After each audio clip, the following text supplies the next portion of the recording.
Well, good evening, everyone. The magic hour is here. You've all been waiting for the last week or 2 weeks, and so I'm all glad you're here. And welcome to the regular city council meeting for February the 17th. Is that correct? Yeah. 2025. Would you call a roll, please? Certainly. Good evening, everyone. Good evening. Councilmember Dennehy. Here. Councilmember Maloney. Here. Schmischer. Here. Stein. Here. Tracy. Here. Worthington. Mayor Pro Tem Hamrick. Here. Mayor Troutman. Here. Would you please rise for the Pledge of Allegiance? I pledge allegiance to the flag of the United States of America and to the republic for which it stands, one nation, under God, indivisible, with liberty and justice for all.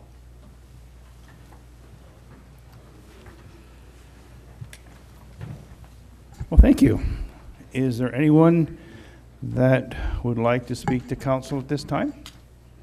If you wanted to speak to council, there are sheets back there if you'd like to fill them out. And, whoops, time's up. No, just kidding. All right. I'm sorry. Are there any announcements of council that we'd like to? Go ahead, Amy. I have one. We have a Chautauqua performance that the library sponsors of Louis Armstrong on March 1st at the Steeple Event Center at 2. So encourage folks to come out and check it out. The Chautauquas are always a great, fun time. Thanks. That's it? Those are all of my announcements, sir. Emily. Thanks. Regular monthly meeting of the Lincoln Park Cotter Superfund Site Community Advisory Group is tomorrow afternoon, 3 p.m. As usual, it's a hybrid meeting. We meet in person in a classroom at PCC Fremont campus and also on Zoom. I will mention also that in January, the Community Advisory Group sent a letter to the Environmental Protection Agency asking that they take over the work at the site because things are moving so slowly. We do not yet have a response, but we look forward to one any day now. Thank you, Emily. Anyone else? Hearing, see. I know that there's quite a bit of concern in the community about Wednesday night's meeting, and I thought it might be helpful for our city administrator to just say a few words explaining what the purpose of that meeting is. Would you like to do that or not? You can. No, go ahead. Yeah, so the meeting on Wednesday, there are some changes that have taken place at the state legislature regarding gun laws, as well as a Supreme Court ruling, and that triggered some review of the city codes, and we are looking for direction from City Council on what to do with these changes at the state, as well as the Supreme Court ruling. Most of the recommendations are actually pulling back some of the regulations that we currently have in city code. So that will be the discussion with the PD. I don't know if our city attorney has anything else she wants to add to that. Sure, I can add a little bit more. So the bill that Ryan referenced was from last year's legislative session in 2024, and it designated certain what's called sensitive spaces under the Supreme Court case holding in Bruin. And those places you cannot open or conceal carry. The city has the option of opting out, meaning to allow either conceal or open or both in several of those places. They are fairly limited. They would be the council chambers, the courthouse, spaces like that. So that's what we're going to be discussing, I think, mostly on Wednesday, is getting direction from you all as to what you want to do. Thank you. And it is posted on our website, so please read it. I've had people call and I asked them if they read it, and after they read it said, oh, well, that makes sense. So please read what it is. At this time, I got to say, one of my favorite people in the world, and I have many, by the way, Ashley Sack, would you come forward? We have a proclamation thanking you, Ashley. Ashley has been, and her group of FAR have been instrumental in our trail systems and the many things that we have going for our town. And of course, I've known you for a long time. I'm quite proud of that. And so at this time, we're going to ask you to stand there while we read you a proclamation. That's probably the toughest part of this. So would Council, do you have a copy of it? Should we read it? Should I read it all, or would you like to help me read it? Do you want me to read it? Sure. Go ahead.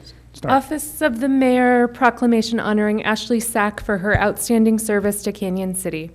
Whereas Canyon City has been profoundly enriched by the tireless dedication, passion, and leadership of Ashley Sack, whose unwavering commitment to the community has left an indelible mark on the lives of its residents and visitors, and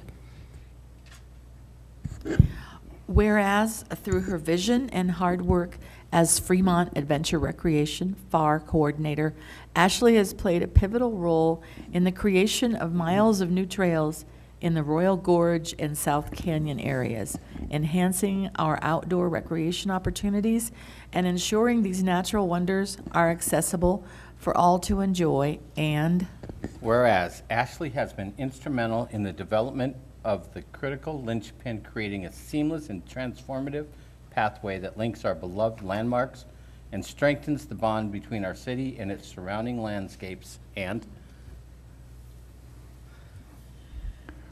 Which one? Whereas Ashley has been a passionate advocate of inclusivity, ensuring that all individuals, regardless of ability, age, or background, can experience the beauty and joy of these trails and the broader outdoor recreational opportunities in Canyon City. And whereas through her visionary event planning, Ashley has brought people together to celebrate our trails and outdoor spaces, fostering a sense of unity and community, while promoting outdoor activities as a vital part of our shared identity.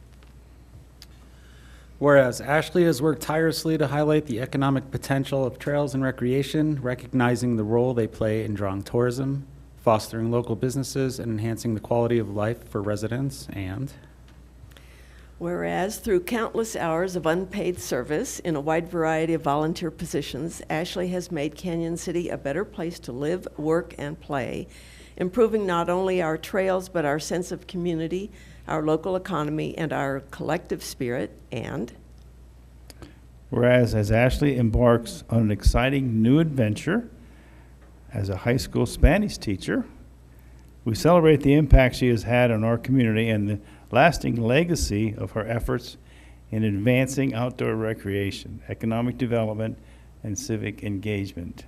And now therefore, I, Preston Troutman, Mayor of Canyon City, on behalf of the City Council and the residents of this community, do hereby extend our deepest gratitude and congratulations to Ashley Sack for her invaluable contribution to Canyon City. We commend her remarkable achievements and wish her continued success in her new role as an educator. Her influence on our community will not be forgotten, and we are proud to call her our own. Thank you, Ashley. thank you.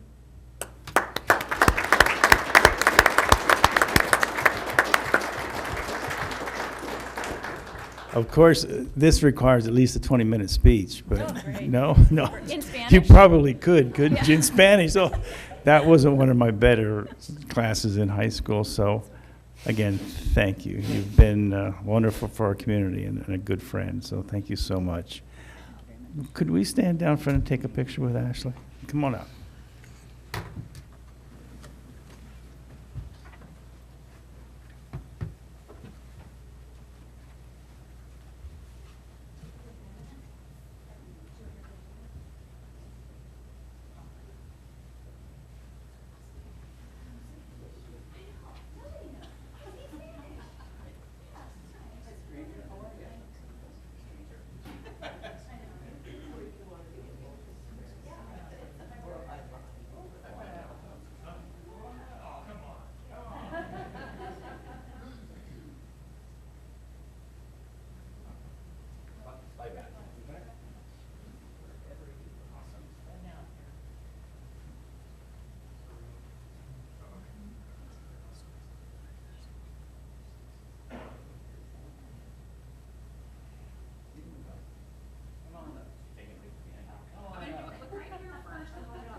I really can't leave without just thanking my board. The board does so much, and I just make their vision come true. And to their credit, whenever I just come up with a weird idea, they're like, okay. So I just want to thank my board. I know Brian was here somewhere. So thank you, Brian. Thank you, Brian Van Iwerden, our director. They will continue this work. And my replacement, Kat, is also here. So please welcome her with the same warmth you have me. And just thank you so much for all your support throughout the years. Well, thank you very much. Hasta la vista. Awesome. Kat, stand up, Kat. This is the new director here. Hey.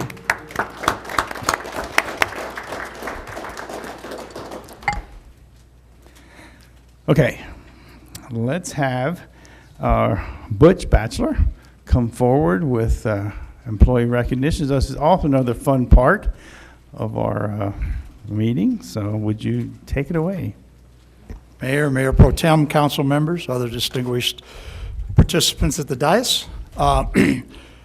You're right. This, by far, the second council meeting of each month is the best meeting because that's where we get to recognize our employees who are experiencing a milestone employment with the city. I am extremely excited tonight because we get to do that as we do every month. Unfortunately, I'm a little bummed as well because none of the participants that we're recognizing are able to be here this evening. So, however, I still think it's appropriate that we should recognize them. So our first recognition person is Taylor Lozano. Taylor was hired on February 10th, 2020 as a police officer in the Canyon City Police Department, a position he currently holds. Taylor is recognized as a senior police officer under the Canyon City Police Department Career Development Program. We also have Rebecca Mestis. Rebecca was hired on February 10th, 2020 as a Utility Billing Specialist 1. On May 5th, 2020, Rebecca was promoted to Utility Billing Specialist 2. And then on February 21st, 2022, Rebecca was selected to fill the position of Accounting Technician 2, Sales and Use Tax, a position she currently holds.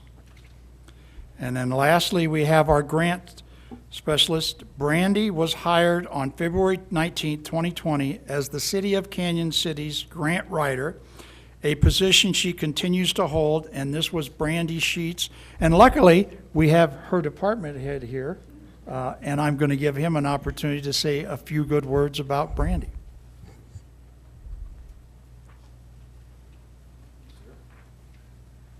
Thank you very much. Brandy's not one for public recognition like this, so she obviously, for her case, didn't want to be here. But she deserves to be publicly recognized, whether she likes it or not, so I'm going to do that. Similar to the way FAR functions in our community, thank you, Ashley, promoting our community for economic development, Brandy has provided a service to our community that we can't match in tax dollars. We have collected over the last 5 years over $13 million in grants that she's been managing throughout those 5 years. She's got an amazing relationship with finance, amazing relationship with all the departments. She understands the needs of all the departments. She's eager to work with our local developers and investors, which can get you into some pretty complicated and private conversations. But she's quite the value to the community simply because we don't have the tax revenue to support our own infrastructure, really. I mean, you're talking about public works, you're talking about parks, you're talking about trails, you're talking about economic development, you're talking about Main Street. Brandy's very instrumental in all the growth that we have in our community. So she deserves to be recognized, and I'm happy to be here to do that. Thank you, Rick. Go ahead, Butch. Oh, I just wanted to say thank you for their time this evening. We thank our employees. One of the things that I have over the many years I have been mayor and involved in city is I'm so proud of our staff and our employees. They truly, truly have a heart for our town, and we appreciate it. So thank you, gentlemen. Thank you. Okay, at this time I would ask the city administrator to review the agenda and the consent agenda items. Thank you, Mr. Mayor, members of council. Item 7A is to approve the minutes for the regular city council meeting on February 3rd, the general government meeting on February 5th, and special meetings on January 24th, FEDC banquet, January 28th, which was the art committee, and January 29th, which was the water committee. 7B awards bid 26-25 water meter purchase to Ferguson in an amount not to exceed $100,000. 7C authorizes surplus equipment disposal. 7D authorizes the city administrator to sign an agreement for Springbrook print and mail service utility billing. 7E authorizes the city administrator to sign a funding agreement with Fremont Center for the Arts. I do want to note that you did receive an email with a change to that agreement, so you will need to approve the consent agenda as amended. 7E authorizes the city administrator to, that's the one I just did. 7F is to receive and file monthly budget summary. 7G is to ratify and file cash disbursements. And 7H is to receive and file cash disbursements and P-card disbursements. Thank you, Ryan. Any questions on that? Any additions or corrections? Amy? Thank you. Just one thing to note possibly for future action or investigation by city staff. On 7D, signing the agreement for Springbrook Print and Mail Services utility building. Really appreciate the effort that city staff have gone through to ensure that this isn't a cost increase, but will actually result in some cost efficiency of staff time and other things. I would ask that we do look at ways that we could potentially reduce costs when it comes to utility billing, though. I'm not sure why we would need to send out color bills, for example, if black and white might be cheaper. Do we have options where folks can opt out of getting a paper bill and just receive it electronically? So if we could just look into that a bit and see if there are ways that we can further reduce the costs, that would be much appreciated. Thanks. Absolutely. And to answer that last point, yes, people can opt out of paper bills. How does one do that? In the new system, I don't know, so I'll have to get back to you on that one. Okay, and maybe we could prevail upon our public information officer to do a bit of a social media campaign or otherwise to educate people. Because I think if folks knew that it cost $1.32 a month for something that a lot of folks just throw straight into the trash or recycling, they might opt out. Thanks. Absolutely. Thank you, Amy. I did have a question, and it's just being curious. The water meter purchases, 100,000. Is this just for new water? Could Travis, would you walk me through this? For new meters, for replacements? It's Travis Payne. So this is for new meters. The budget for meters this year was $150,000. We did a $50,000 purchase at the beginning of the year. We were holding back $100,000 for a possible grant that we were chasing, a WaterSmart grant. We were contacted from Ferguson, our vendor, saying that another entity had mistakenly ordered these types of meters that we actually use, so they had them overstocked, so they were trying to get them off the shelf.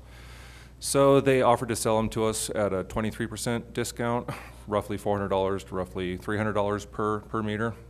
So we decided that it was well worth spending the money to get the extra meters. We do have a line item in the water department for, I think it's possible grants or potential grants, something along that line. So we still have that money available if we do get that grant. But we thought it was important to get as many water meters as we could while we could get this under the reduced amount. So since we already had the money in the budget sitting there, we decided to go ahead and proceed with it. And these are new meters that will be replacing existing meters that are already in service. Correct. Yeah, we have a lot of aging meters out there, so it's nice to kickstart kind of our replacements as we go. That's for sure. So this will be for 300 meters. It'll go a long ways. We have roughly 8,800 accounts. Of course, that's not every single account has a meter or a 3/4 meter, but it goes a long ways to replacing some of those old, outdated meters. So, They're residential meters. What's that? Most are residential meters. Yeah, most are residential, correct. These new meters also have the ability to be read instantaneously, right? So it's a really, really nice benefit for our water billing that basically through the Neptune software, we can see if somebody is using more than kind of an average amount of water or a zero amount of water. So then we can dispatch water distribution personnel to go check that meter. And it's actually saved a lot of leaks when we have these new style of meters. The old ones you can only read once every 30 days, so you basically have to wait 30 days to see if there's an issue with the line. These new ones, I mean, you can do it that day. So it's a really nice water saving and potentially cost saving for the customers as well. Okay. Well, thank you, Travis. I Absolutely. appreciate that. Thank you. Any other additions or corrections? Then I would seek a motion and a second. Mayor Troutman, I recommend that we approve the consent agenda as amended and the agenda. Second. And second, any discussion on that motion? Hearing none, would you call the roll, please? Councilmember Dennehy? Aye. Maloney? Aye. Schmisher? Aye. Stein? Aye. Tracy? Aye. Mayor Pro Tem Hamrick? Aye. Well, thank you all. We're going to have a discussion on the Fremont Center for the Arts contribution. I'd invite this administrator, Ryan, to. Did you want to do the administrator report first, sir? Oh, you have a report? You know, how many times have I done that? So I'm not counting, I would sir. love to, I would love to have the administrator's report. Yeah. You have the written report in the packet. I'm happy to answer questions on that. Things that did not make it into the administrator report. The US 50 lighting project has begun. Black Hills has installed most of the infrastructure via boring and have 7 lights up. It's expected that the project will take about another month to be complete. So that's the Highway 50 corridor from the Abbey to about Home Depot, where they're putting up some of those lights in the very dark areas. And they are dark sky compliant as well. And then I did have a question from Councilmember Tracy about the federal funding freeze. We have not had anything that's been affected on our side.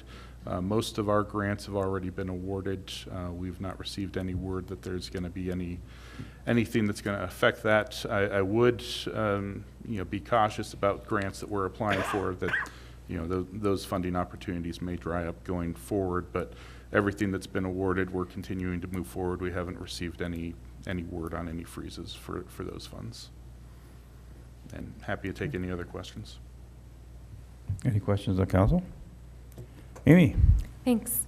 I noted in the report that it says that the Economic Development Manager and the City Administrator met with the Colorado Department of Public Health and the Environment and Partners Environmental to discuss the results of a Phase 1 study done on the Black Hills site.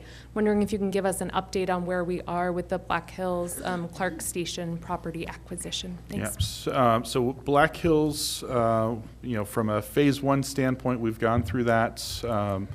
The Phase 1 environmental, the company looked at the sites, the portion that went through the state's voluntary cleanup program. They didn't have any concerns about what was done there. They didn't flag anything in addition to the documentation that we already have. There is a tail on the end of that site that follows the river going west. That was not part of the voluntary cleanup plan. They evaluated all of that. They received additional documentation from Black Hills. They did go out, did a on-site investigation of the tail.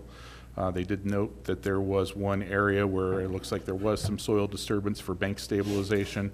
That will show up in the Phase 1 report, but they didn't have any evidence that there was any contaminated soil or anything like that.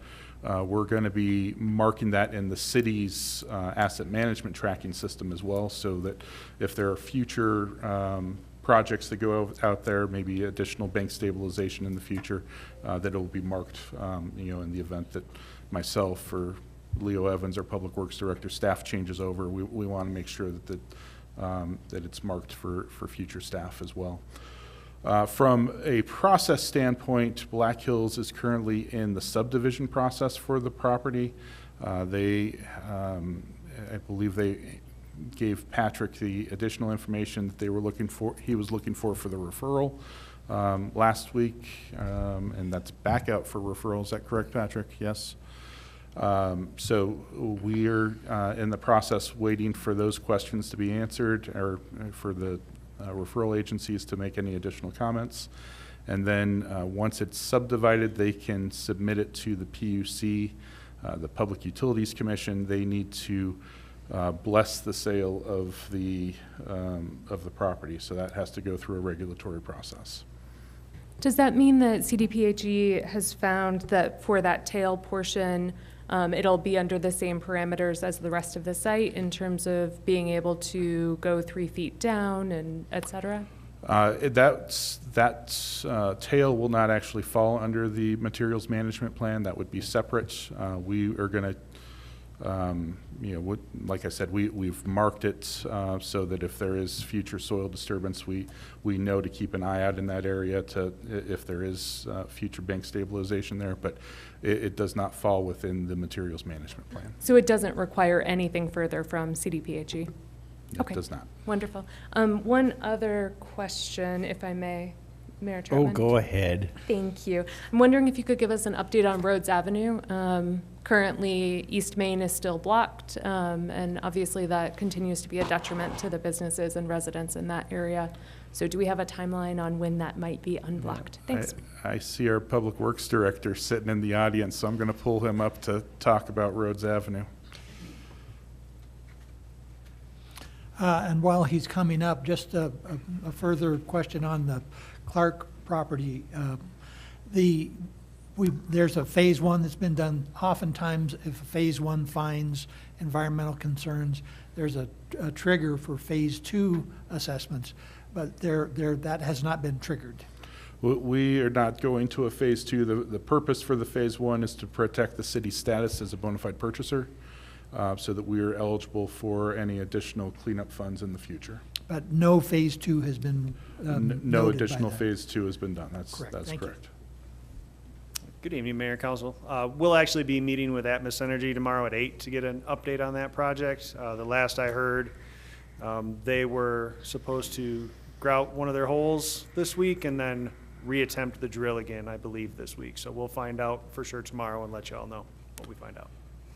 I do know they have been in touch with at least most of the businesses, if not all of them. We told them to go make contact and give them all updates on it at the end of last week. So we'll ask about that as well to make sure that got done. Thanks. And Leo, I think our biggest concern about having them move the pipe is we didn't know how long it would take for the railroad permit to come through, and it sounds like they're processing the permit quicker this time around. Yeah, that is correct. Any indication that you may have on what quicker this time around means would be very much appreciated in the update that you give us after your meeting tomorrow morning. Thanks. Will do. Okay. Emily? Thanks. I thought it might be good to do a real brief update also in regard to, on the subject of Black Hills, but not on the property, on the subject of the rate case that at last Wednesday's weekly meeting of the State Public Utilities Commissioners, they started going through a list of what they called 40 issues, making some decisions one by one on these issues, and that process will continue at this week's Wednesday weekly meeting of the PUC. I don't know if city staff have heard anything more. My impression so far is that we're not going to get any really big good news. Overall, it may not be as much of an increase as what was originally requested or even the second request, but I don't think that there's any indication that the PUC is just going to say altogether no to the company, but I didn't know if you had heard anything more. I think that's what we're hearing as well, is that it will probably not be a zero increase. There will be some increase. We just don't know what that increase is going to be at this point. Okay, thank you. Right. Then we'll go on to the discussion, which is now the Fremont Center for the Arts contribution. I invite the administrator to have a staff report. Thank you again, Mr. Mayor. Again, in your emails, you received an updated red line version and a clean version for some changes to the contract for Fremont Center for the Arts. For the sake of the public, Fremont Center for the Arts is seeking to relocate from their current location at 505 Macon to 521 Main Street. They have a option to purchase the building for $665,000, and they've raised quite a bit of funds, but they are looking for additional assistance and have asked the city to help contribute.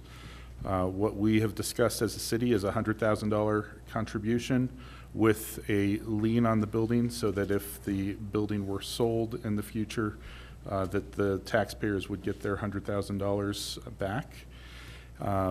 And what we have in the agreement is a 50-year deed of trust. And We had originally talked about just an ongoing deed of trust, and maybe Catherine, you can give a little update on why we have to have some type of end date there on the deed of trust.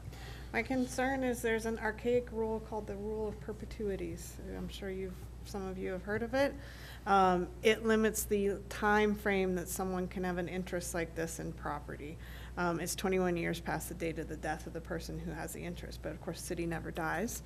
And so I was just a little concerned, and so we picked 50, but, well, Ryan picked 50, I didn't pick 50. And we can change that if council is more comfortable with a longer period, but I think it's safer to have some type of end date in there.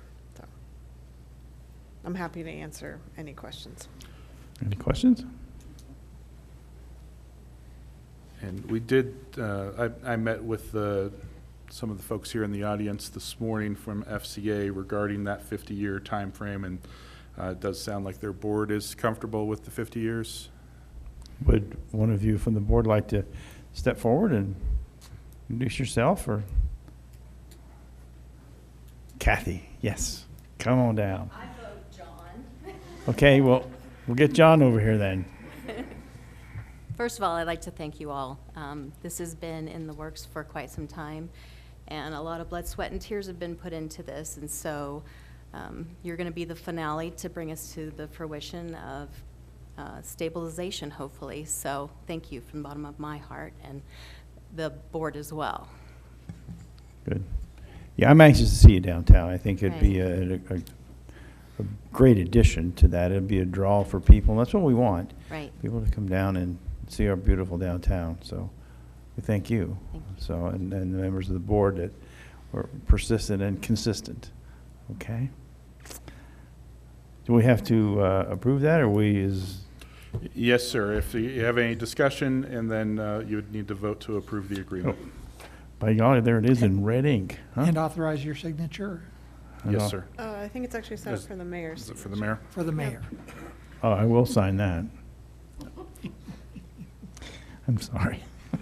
Okay, then I call for a second, a motion and a second.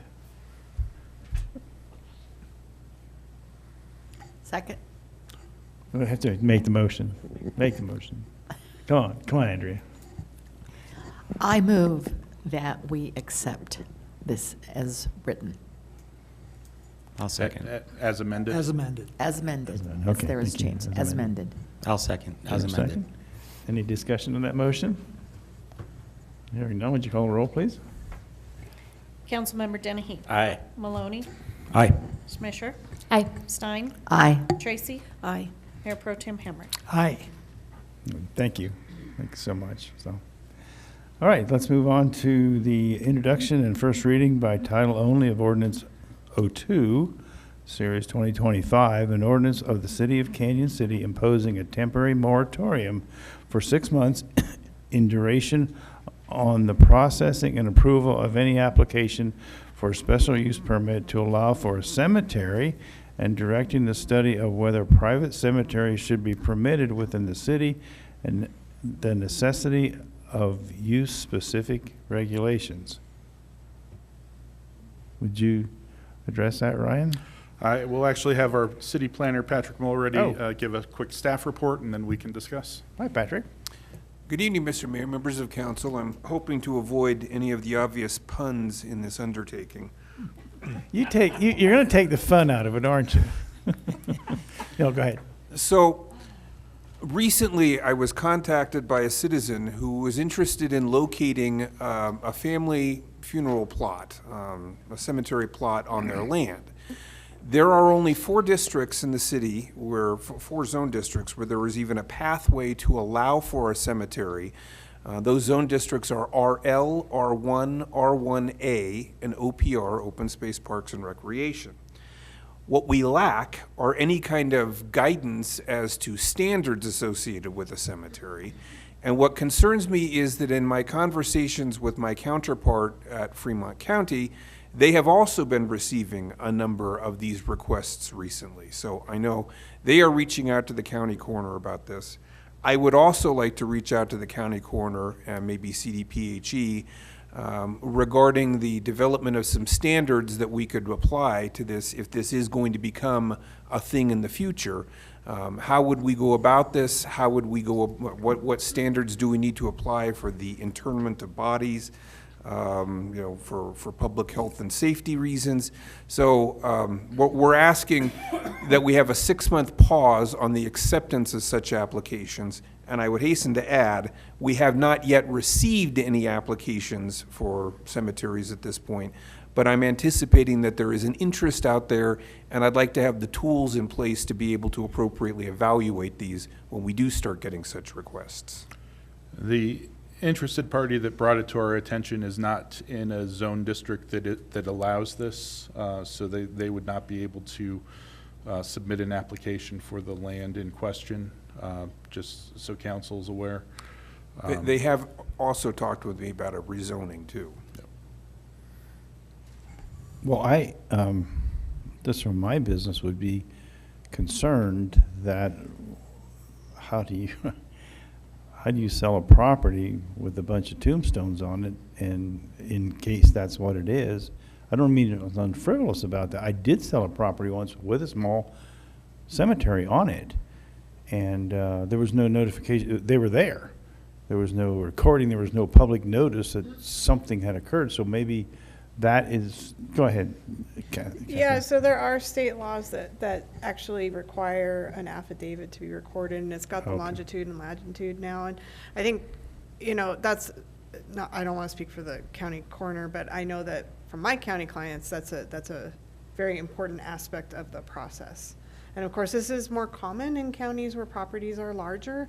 It's a little bit less common in cities where you really have dense development. And I think one of the things we've been talking about are setbacks, depth of burial, water, that kind of thing, and being in the flood zone and all those kinds of things we need to kind of address before we dive in. So we wouldn't have to sort of recreate the wheel, quote unquote. There are. No, there's even a form. It would just be a requirement that we would have as part of our regs. Okay. And Patrick has had some initial conversations with the county coroner, but we need to dig into that. And I'm going to make just kind of a comical comment here, because I know of plenty of people who bury their animals on their own property. I mean, absolutely. They bury them, and most of them do nothing other than lay them in the ground. So, I mean, that happens in this county an awful lot. Well, let's see what comes of this with the coordination with the coroner and the documentation. That I did not know that the property I sold was on a 40-acre parcel. And just prior to closing, they went out and said, do you know there's tombstones in the back of the yard? Oh my gosh, anything. So let's just see what comes of it. I had not heard about this until just today. So any other questions of council? Isn't there a tax consideration if you have a cemetery? Isn't that I don't know, Catherine, I'm just.